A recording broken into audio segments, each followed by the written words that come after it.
তোমার নাম কি? মোসাম্মদ সাথী। তোমার দেশের বাড়ি কোথায়? ঝাউঘাটি। এটা কোন জেলা? কুড়িগ্রাম জেলা। আচ্ছা, তোমার বাবার নাম? মনসুর। তুমি মানে এখানে যে আসলা, কোথা থেকে আসলা? ঢাকায়। কোথা থাকো? রামপুরা। এই যে এই মেয়ের সাথে কি ফোনে কথা হইতো? কিভাবে কথা বলতো তোমরা? মানে কোন সম্পর্কে কথা বলতো এই মেয়ের সাথে? মানে প্রেমিক প্রেমিকা যেভাবে কথা বলে। এখানে ছেলেকে মেয়েকে? তুমি ছেলে, তুমি মেয়ে, তুমি ওরা ভালোবাসো? মানে এটা বর্তমানে যে সমকামিতার দিকে যে ইয়েটা, সেটাই আমরা বুঝতে পারতেছি। একটা মেয়ে একটা মেয়েকে ভালোবাসা, এটা তো আমাদের সমাজ মুসলমানের ভিতরে মেনে নেবে না, নিবে? হ্যাঁ, তো তারপরে তুমি এই ভুলটা কেন করতে গেলা? পালাই যেতে? কোথায় নিয়ে যেতে? মায়াবী সব কিছু ঠিক করে রাখছে। ওর একটা ফ্রেন্ড আছে, ওইখানে কাজ দিতে চাইছে, ওইখানে বাসা ভাড়া দিবে, ওইখানে নিয়ে যেতে। আচ্ছা, ও বলছে তোমরা আসো, তারপরে ও একজনের ভালোবাসে, ওইখান থেকে ওরা নিয়ে হয়ে ওইখানে যাবে। তুমি কি ঢাকা থেকে সরাসরি এখানে আসছো? হ্যাঁ। এখন তোমার বাড়ির লোক কেউ জানে তুমি এখানে? হ্যাঁ, এই যে আসার পরে সবাই বলছে? হ্যাঁ। এখন কি তারা কি বলছে? তার কি বলছে জানি না। ও আসতেছে আসতে চাইছে। আচ্ছা, ঠিক আছে। তোমার নাম কি? ভালো করে বলো। জাকিয়া। বাবার নাম? মোহাম্মদ জাহেদ। তোমার দেশের বাড়ি কোথায়? সিলেট। ওর বাড়ি কুড়িগ্রাম, তোমার বাড়ি সিলেট, এর বাড়ি রংপুর। তিনজনের বাড়ি তিন জায়গায়। তুমিও কি ওর মতোই এক মেয়ে আরেক মেয়ের প্রতি আসক্ত?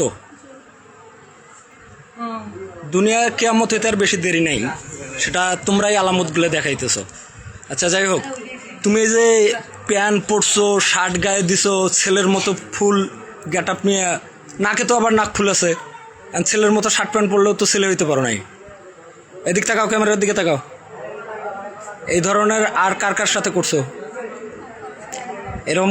কতজন? মানে এইটা তোমাদের প্রথম না, এর আগেও তোমরা আরো দুই একজন মেয়েকে এভাবে নিয়ে গেছো। তোমাদের এটা, তুমি যেটা বলতেছো এটা মিথ্যা। তোমরা একটা ব্যবসা করো। হ্যাঁ, আমার তো মনে হচ্ছে ওকে নিয়ে তোমরা খারাপ কোনো জায়গায় বিক্রি করে দিতা টাকার বিনিময়ে। বলছি না, ও বলছে আমাদেরকে নিয়ে যাবে। ওই বলছে যে কোথায় নিয়ে যাবে, আমরা বলি নেই। ও বাড়ি থেকে তোমাদের কোথায় নিয়ে যাবে? তোমরা ঢাকা থেকে আসছো ওকে নিয়ে যেতে? আমরা আসতাম, তারপর নিয়ে গেলে ওর ফ্রেন্ডের কাছে নিয়ে দিত, ওইখানে বাসা ঠিক করে রাখছে। ওর ফ্রেন্ডই চাকরি দিবে। তোমরা কয় ভাই বোন? 9 ভাই বোন। 9 ভাই বোন। 9 ভাই বোন। 6 বোন না, ঠিকই বলছে। আচ্ছা আচ্ছা। তোমরা কয় ভাই বোন? তুমি বড়, সবার বড়? তোমার প্রতি একটা তোমার বাবার আশা ছিল না? এই ধরনের কাজ করবা, কোনো বাবা মা এটা চায়, মাইনে নিবে? আর তোমরা যে জায়গায় আসছো, জায়গাটা ভালো, এখন পর্যন্ত মনে করো সশরীরে আসো। অন্য কোনো জায়গায় হলে এতক্ষণ এই গ্রামে যতগুলো ছেলেপেলে আছে, তোমাদের তো মনে করো কোন সময় হারাই ফেলাই তো তার ঠিক ঠিকানা নাই।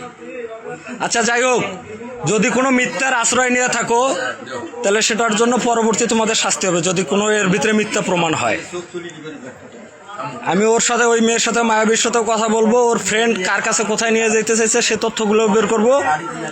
যদি এখানে তোমাদের দোষ প্রমাণিত হয়, তাহলে তোমাদের কিন্তু অবস্থা খারাপ হবে।